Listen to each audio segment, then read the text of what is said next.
Hi, welcome to Mom's Kitchen, Cooking with Mom today. I had a couple questions I wanted to answer. Somebody asked me, because I don't use oil or butter, and I haven't for like 12 years, how do I flavor my popcorn or how do I make popcorn? I have this air popper, and so I just air pop me a bowl of popcorn. And then I have this nutritional yeast flakes, and I'll just sprinkle that on. This stuff is really good, by the way. Very good, and very good for you. Or I might put some taco seasoning on it, or just salt and pepper.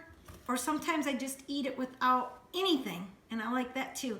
And then sometimes what I'll do is do cinnamon and sugar if I want a sweet popcorn.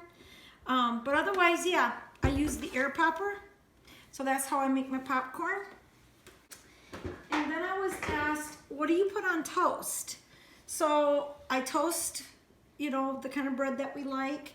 And I'll take this, it's powdered peanut butter, and it's less fat. It's just 1.5 grams of fat per 2 tablespoons. So I just take 2 tablespoons, mix it up with water, spread that on my toast. Sometimes I will take just plain fruit jelly for my toast, and yeah, it's really good. So I don't even miss the butter. And then somebody asked me about potatoes. What do you put on your potatoes? Well, a lot of times we eat baked potatoes, and so we'll have salsa on them, or I'll make a pot of chili and I'll pour chili over the baked potatoes. Or sometimes I will just take some chili beans, just the beans, and put it on there. Sometimes sweet corn on top of my potatoes. I mean, you know, just let your imagination go crazy, you know, because you can almost add just anything to a baked potato. You don't have to have butter. You do not have to have sour cream. Now I know everybody's looking, oh, gotta have my sour cream. But you know, I have found that green onions on top of a chili baked potato tastes like sour cream. I don't know if it's because usually back when I did eat sour cream, I'd put chives on it, and so I'm getting that taste, but it satisfies me. So maybe it would you. I just know that it's a healthier way to eat, and I chose to eat that way. So you do what you feel like you have to do, and all right, but that's what I do. Okay, so now I'm gonna get started on how I make pizza.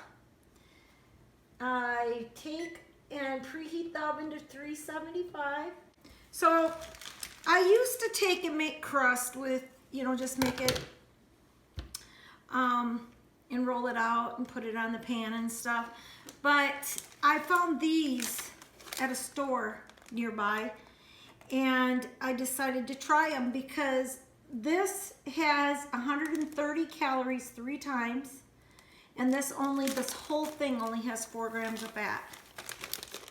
So I couldn't make probably a crust that would be that low in calories, maybe no fat, but that low in calories. So I decided to go with these. They're nice and thin.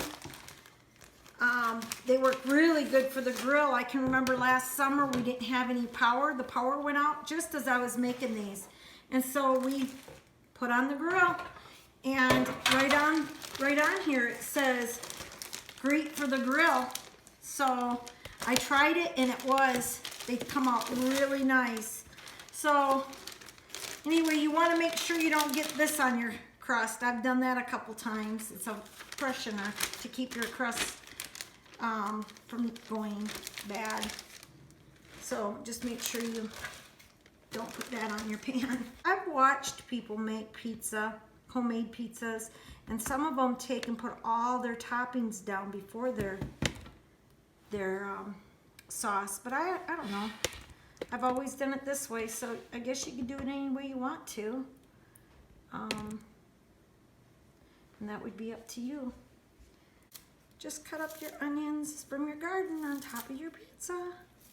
Isn't that neat how that works? Well, that's how I do it. I hope I answered your questions that I had yesterday,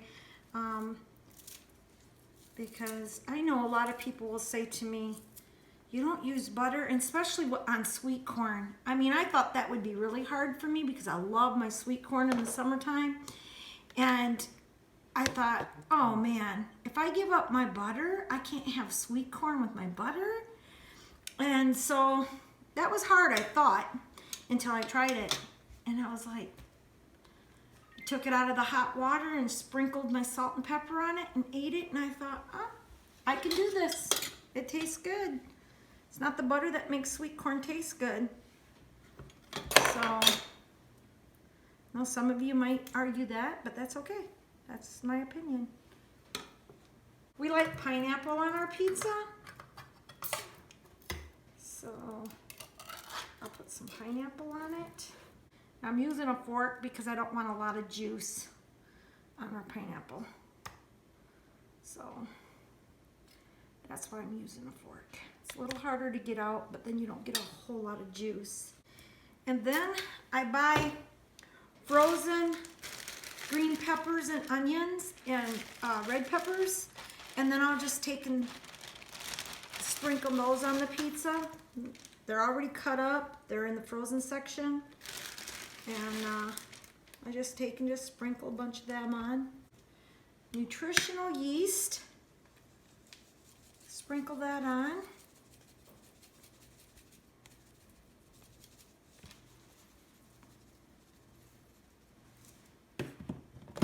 Some basil.